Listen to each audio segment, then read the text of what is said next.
Hello and welcome to all our viewers in Nigeria and around the world. This is the AM News on Global Television coming to you live from Nigeria's capital, Abuja. I am Uyi Agumofwegbe. A quick reminder that Global Television is on DSTV channel 365 and Star Times channel 276. President Bola Tinubu has assured Nigerians that 2026 will mark the beginning of a robust economic growth as his administration's reforms mature, with plans to bring at least 10 million people into productive economic activity across the nation. In his New Year message, the president said the growth would be driven by the Renewed Hope Word Development Program, which aims to empower no fewer than 1,000 persons in each of Nigeria's 8,809 wards, alongside continued implementation of tax reforms to strengthen fiscal stability. However, while reiterating that reforms are difficult but necessary, Tinubu did not provide specific details on how the ambitious targets would be achieved. With the dawn of a new year, millions of people around the world are setting goals, reflecting on the past and striving for personal growth. However, as we step into the future, are our resolutions changing? Are they evolving with technology, social trends, and our collective mindset? Our correspondent, Sadia Yakubu, has more. Across the globe, New Year's resolutions have traditionally centered on fitness, career goals, and personal happiness. But as we enter 2026, a new set of priorities is emerging. My expectations should be, I'm expected to accomplish my goals, and one of my goals is to train children, to help them become what I didn't become. As technology continues to shape our daily lives, another resolution taking center stage is digital well-being. In 2026, many are looking to reclaim their time, focusing on unplugging from devices and setting boundaries with social media. My New Year resolutions, as you can see, is to be happy with my family and to be a good citizen to Nigeria. While some are trying to avoid technology, others are using it to help them achieve their goals. From AI-powered fitness app to visual health coaches, 2026 is bringing us a new tools to achieve personal growth. But is tech making it easier or harder to stick to our resolutions? I want my prayer life to be very strong because I was not really prayerful in 2025. So in 2026, I want to be very prayerful. As we look ahead to 2026, it is clear that New Year's resolutions are no longer just about personal goals. They reflect a growing awareness of global realities, from sustainability and digital balance to mindfulness and gratitude. People are setting intentions that align personal growth with a healthier, more conscious world. Sadia Yakubu, reporting for Global Television News. Well, thank you, Sadia. Imo State's Governor Hope Uzodimma has assured residents of sustained peace and economic growth in 2026 as he outlines key priorities in his New Year message to the people of the state. Our correspondent, Marachi Ibe, reports. Governor Hope Uzodimma says Imo State entered the new year with a clear roadmap anchored on the 1.4 trillion budget of economic breakthrough aimed at driving growth in power, healthcare, agriculture, education, and food security. As we enter 2026, we do so with a clear roadmap in our 1.4 trillion budget of economic breakthrough. Our target is to resolutely pursue growth in power, growth in the health sector, in agriculture, education, and food security. The governor describes 2026 as a year when the state's long-term investments and foundations will begin to yield tangible results for citizens. He knows that while peace and tranquility now prevails across the state, sustaining security remains a collective responsibility, urging residents to remain vigilant against those opposed to the state's progress.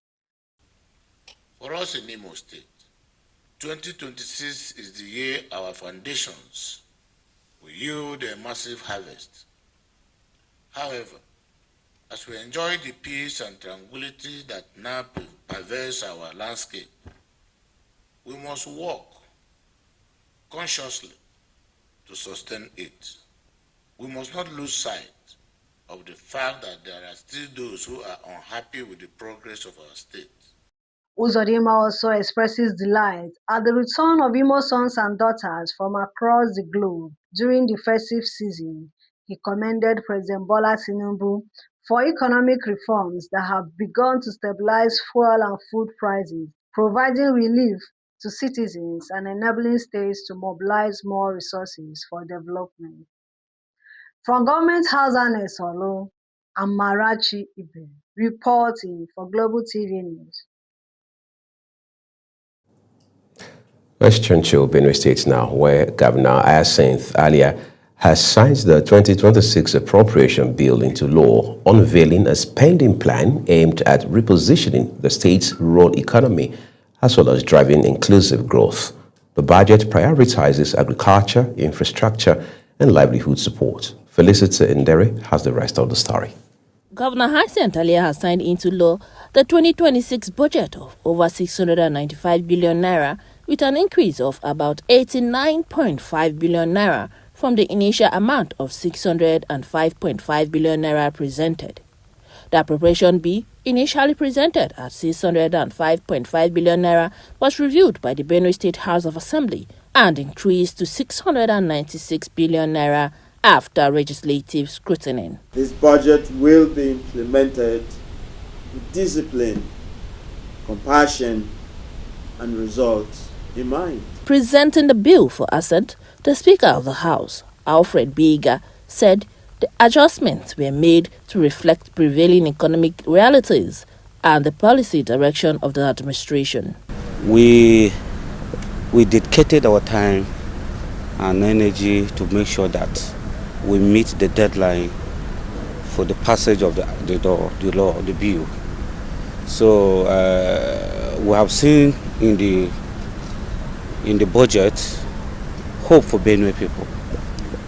We have seen in it more development for Benue people, and the common man on the street will also benefit. Speaking after signing the bill, Governor Alia said the budget tagged the budget of rural development, livelihood support and sustained growth is deliberately structured to address long-standing infrastructure deficits in rural communities. This budget is rooted in the realities of our present and guided by the aspirations that bind us to a greater tomorrow.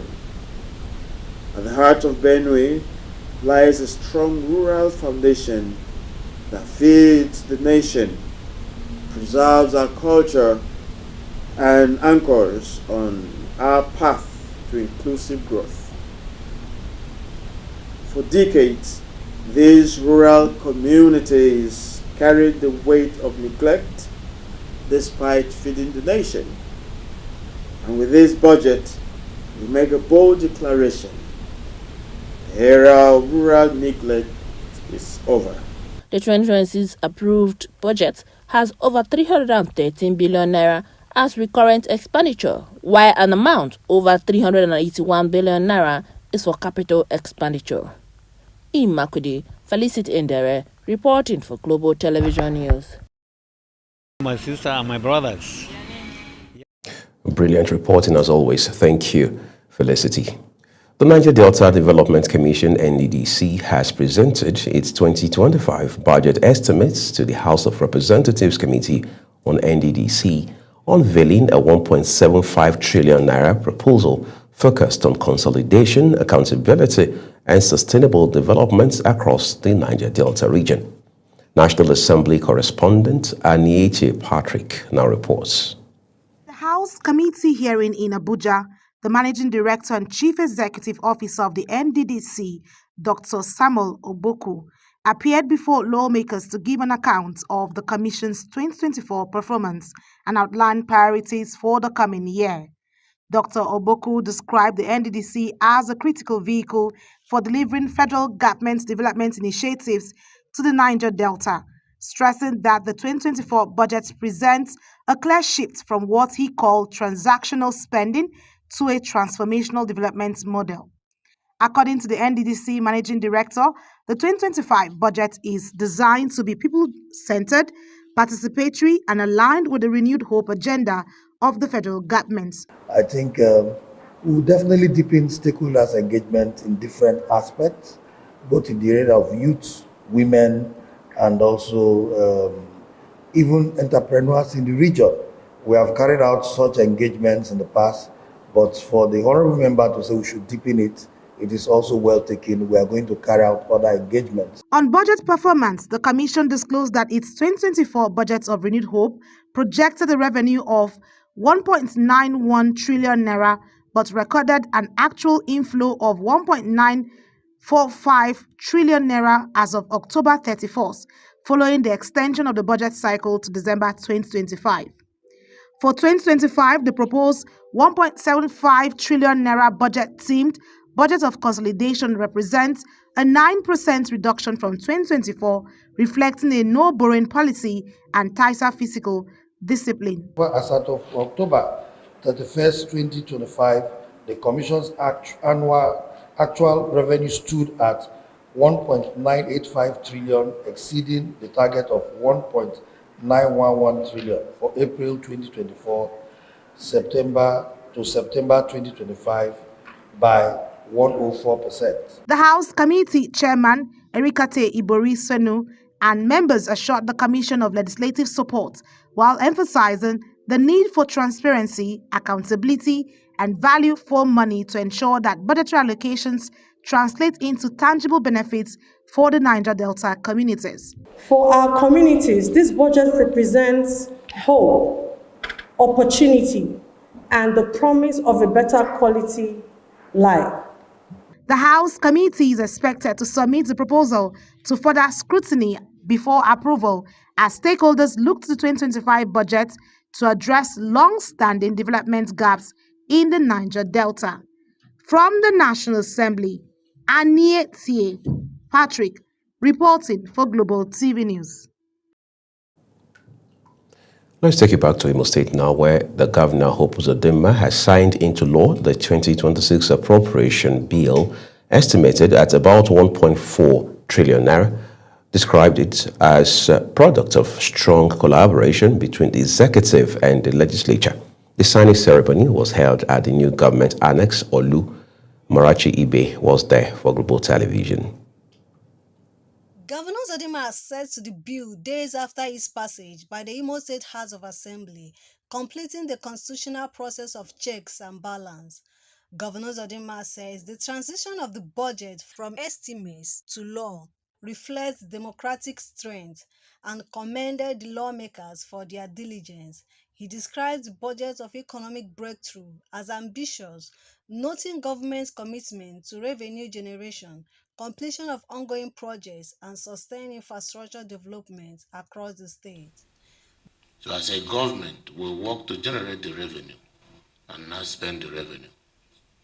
And you can see how ambitious this year's budget is, a signal that we must fasten our seatbelts to look for the money so we can spend the money for the people. So all the projects that are ongoing, critical projects in Imo State, we have no plan to leave anyone uncompleted before the end of our tenure. Governor adds that the budget will boost small and medium-scale enterprises, attract investments, and strengthen revenue-generating agency. He thanked the president for providing the funds for states. So these are the kind of things I want us to take note. And this budget is very comprehensive and detailed. This budget has taken care of, if well implemented, both the small and medium enterprises, local and foreign investors, and all the revenue generating agencies will have an environment to operate. This is the whole idea why it is called Budget of Economic Breakthrough. By the end of The signing of the 2026 budget set the stage for a new fiscal year, with the state government expressing confidence that it will deliver measurable benefits to Imo residents. From the Government House Annex Olo, Amarachi Ibe, reporting for Global TV News. Well, thank you so very much, Amarachi. This is Global Television, and you're watching the live broadcast of the AM News with Uyag Mofwegbe. When the rest of the news returns shortly, Federal Inland Revenue Service rebrands as Nigeria Revenue Service, unveils new logo. Details coming shortly, plus foreign export stories for you on the other side of those break. We urge you to stay with us.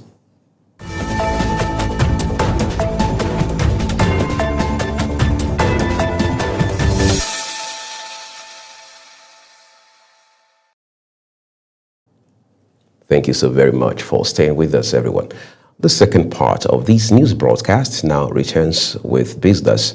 President Bola Tinubu has pledged that his administration will further reduce inflation this year, saying the federal government is determined to ensure that the benefits of ongoing economic reforms reach every Nigerian household. The president made the pledge in his New Year's message to Nigerians. Nigeria's headline inflation rate had moderated to 14.5% in November last year, marking a significant slowdown from the 16.05% recorded in October of 2025. The Federal Inland Revenue Service, FIRS, has officially changed its name to the Nigeria Revenue Service, NRS, and unveiled a new corporate logo as part of the country's transition to a revamped tax framework set to take effect on January 1st, 2026.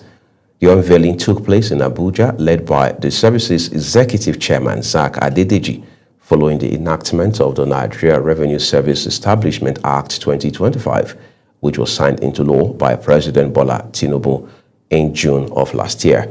The new law formally replaces FIRS with NRS as Nigeria's Central Revenue Authority, expanding its role under the nation's comprehensive tax reform program. Meanwhile, our Federal Capital Territory High Court in Abuja has cleared the federal government to proceed with the implementation of the new tax regime scheduled to commence on January 1st. Justice Bello Kawu dismissed a suit seeking to halt the rollouts, ruling that the applicants failed to show how the tax laws would cause irreparable harm or violate constitutional provisions. The court held that fiscal policy falls within the lawful powers of government, noting that any perceived errors in the laws must be addressed through legislative amendments or a valid court order. Let's move the news to the foreign scene now, where Mali and Burkina Faso have announced travel restrictions on American citizens after the United States added both countries to a no-entry list. The two nations said they are imposing equivalent measures with immediate effect after the U.S. President Donald Trump has long campaigned to restrict immigration, expanded a travel ban earlier this month by barring people from 7 more countries. The list included Syrian citizens as well as Palestinian Authority passport holders and nationals of Niger, Sierra Leone, and South Sudan. And still in Africa, Somaliland has denied claims that it agreed to host Israeli military bases or resettle displaced Palestinians from Gaza in exchange for diplomatic recognition by Israel. In a statement, the Ministry of Foreign Affairs described the allegations as false and baseless, insisting that its engagement with Israel has been strictly diplomatic and conducted in line with international law. The denial followed remarks by Somalia's President Hassan Sheikh Mahmoud, who alleged in an interview that Somaliland had accepted conditions from Israel, including resettling Palestinians, allowing an Israeli military base along the Gulf of Aden, and joining the Abraham Accords. And beyond our continent, Zoran Mamdani has been sworn into office as New York's 111th mayor, the first to take office as a Democrat bearing the credentials of a Democratic Socialist.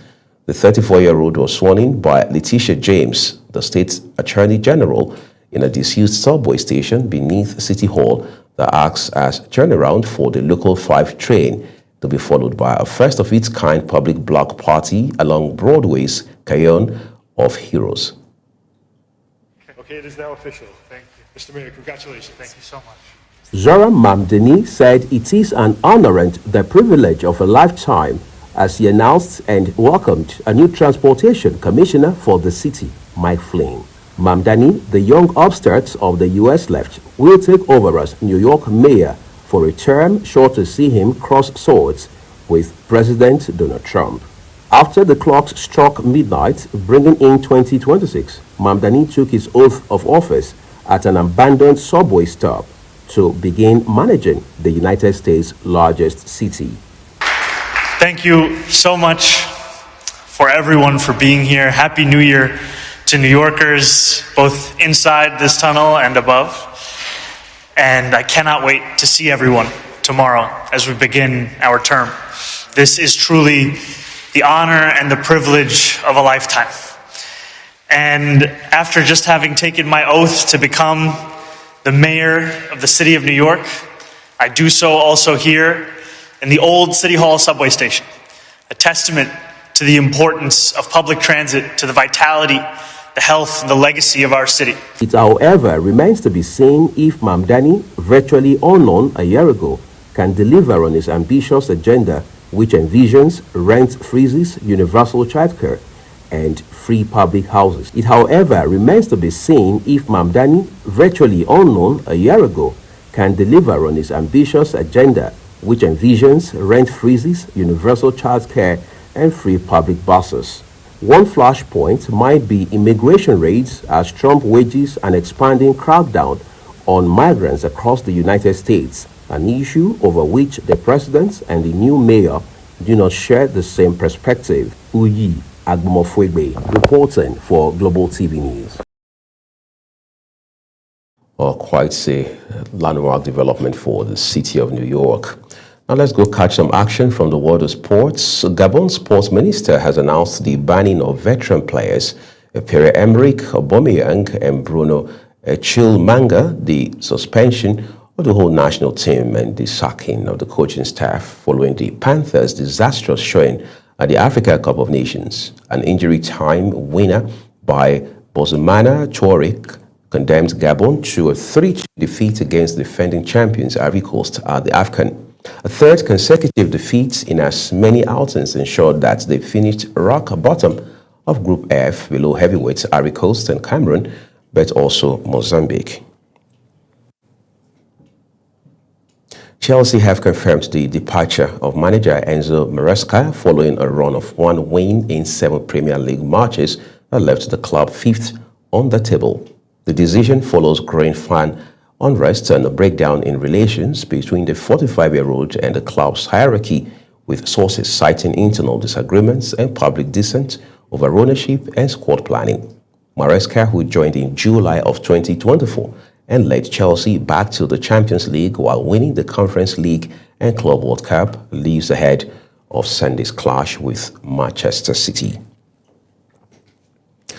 So much for the AM News here on Global Television. As always, we would like to remind you that we are on DSTV channel 365 and Star Times channel 276. Engage and subscribe across all of our social media channels using our Global TV NG, as well as other handles now showing on your screen. I'm Uyi Agbomofwegbe saying we appreciate your time with us here on the AM News. Starting shortly is Global Morning. Happy New Year.